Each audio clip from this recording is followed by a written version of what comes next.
現代のアメリカの富と不平等の根源を語っています。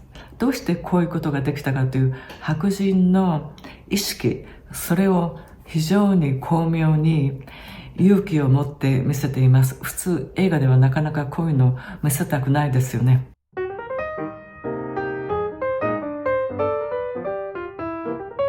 キラーズ・オブ・フラワームーン、マーティン・スコセッシ監督です。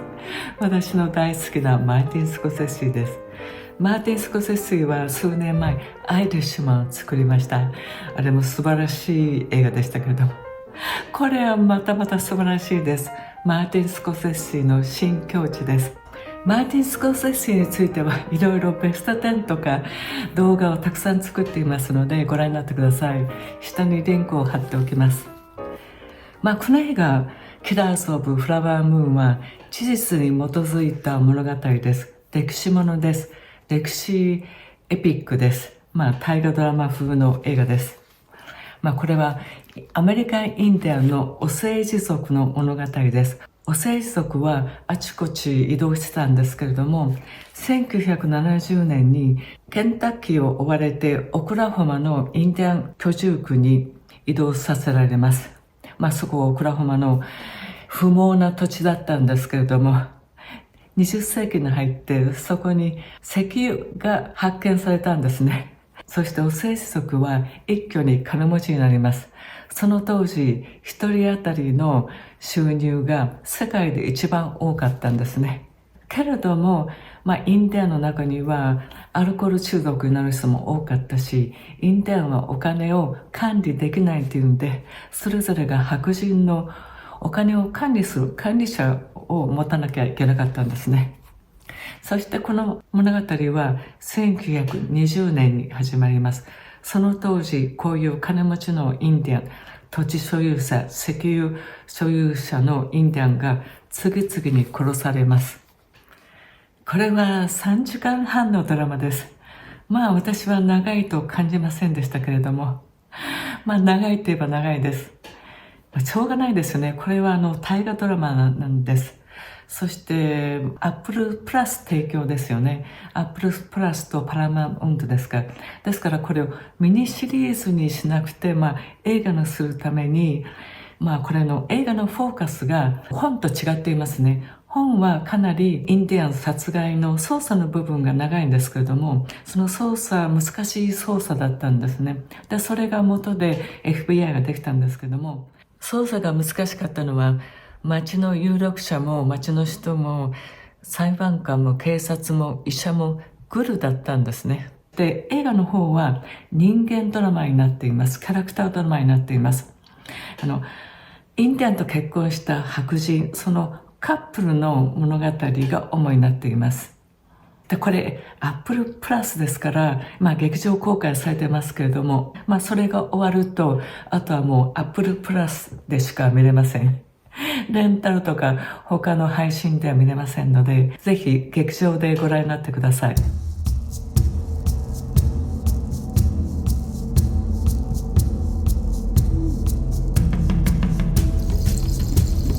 スコセッシはここで新しいことをしています。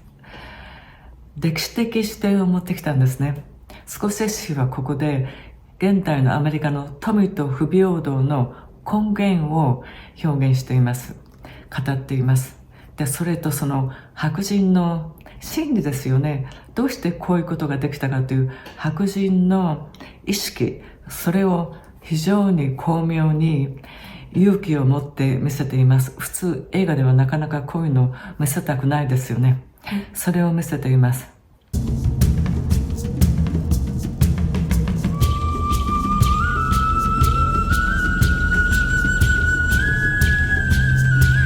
スコセッシはギャング映画を撮ってきました。ギャングのお金と暴力ですよね。これもそれに似てると言えないことはないんです。白人金持ちのお金と暴力ですね。その物語です。アメリカの歴史はもともとインディアンの土地に侵入したんですね。そしてインディアンをどんどん虐殺していきました。そしてインディアン居住区に閉じ込めたんですけれども、それでもなおかつ搾取してるんですね。彼らを搾取してるんです。この映画で見るように。それともう一つ、アメリカの歴史は黒人奴隷の歴史です。この映画の中にでもですね、登場人物が映画館に映画を見に行くんですけれども、そこで最初に出てるニュースを見るんですよね。そのニュースが1921年にあったタルサの黒人虐殺の映画です。このタルサっていうのは、黒人の非常に豊かな町だったんですね。そこで白人が暴行を起こして黒人の家や商店や教会を焼きます。その時1万人が家をなくしたんですね。そういうアメリカで今まで隠されてきたこういう歴史、その事実をマーティン・スコセッシはこの映画の中で見せています。だからインディアンに対するそういう歴史、黒人に対する歴史、それを合わせてアメリカの根源、隠された歴史を見せてるんです。そしてこの映画は白人の意識を出しています。白人の特権階級という意識ですね。非白人に対する差別です。この気持ちは現代に続いています。で、スコセッシはそれを出していますね。今、アメリカで分裂していますけれども、一つ、トランプ派ですよね。そちらは貧しい白人。彼らが主にトランプをサポートしてるんですけれども、彼らは白人の特権を奪われたという意識があるんですね。自分たちは白人として特権がある。ですからトランプが強いアメリカを取り戻そうって言った時、共感するんです。白人の特権を奪い返そうという、そういう気持ちなんですね。どうしても最近のクリストファー・ノーランのオッペンハイマーと比べてしまうんですけれども、映画はオッペンハイマー、科学者が戦争と政治に翻弄されるお話でした。日本に原爆を落としたんですけれども、それについてちょっと触れていましたけれども、そこは深く掘り下げてなかったです。そこが物足りないところでした。原爆を落とした背景には、やはりこの白人の特権意識があったと思うんですね。これをアメリカが白人の国ドイツかなんかに落としたかどうかはこれは疑問です。最近ですね、ゾーン・オブ・インタレスという映画がありました。今年のカンヌ映画祭でグランプリを取りましたけれども、この映画もしかしたらアメリカのアカデミー賞の作品賞にノミネートされるかもしれません。ゾーン・オブ・インタレス。これもドイツの民間人がアウシュビッツ、あれの虐殺に対して麻痺している、麻痺しちゃって何も感じないというところを出していました。同じですよね。人間というのは肌の色の違う人とか言葉の違う人、それから宗教の違う人、他者に対してやっぱし警戒心と恐怖と憎悪を抱くんですね。それが本能でしょう。そういうところがいろんな紛争とか戦争とかの差別の元にあると思うんですけども、最近、スコセッシも含めてこういうところに焦点を当てた映画が出てくるっていうのが、それは本質をついていますよね。そこを見ないと現在の紛争とか分裂をなかなか解決できないと思います。